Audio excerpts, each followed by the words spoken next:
Hanggang ngayon ba, ikaw pa rin ang breadwinner sa pamilya nyo?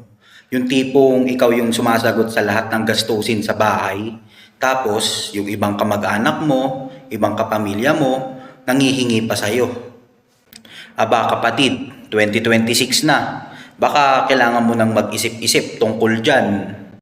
Baka eto na yung time na kailangan mo nang magsimulang mag-ipon para sa sarili mo.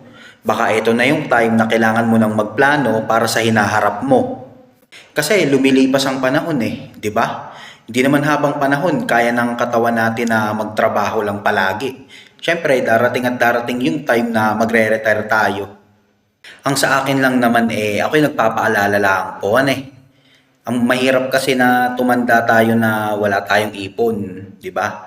Alam naman natin ang hirap ng buhay ngayon Sobrang mahal ng bilihin. So pag tumanda ka na wala kang ipon, kanino ka aasa? Sa pensyon mo na sobrang liit, di ba? Kulang pa yun. So ang akin lang, hanggat bata ka pa, hanggat kaya mo pang magtrabaho, mag-ipon ka para sa sarili mo. Huwag mo nga hayaan na tumanda ka o lumipas ang panahon na wala kang naiipon, wala kang napupundar dahil sobrang hirap tumanda ng walang pera. Yun ang realidad.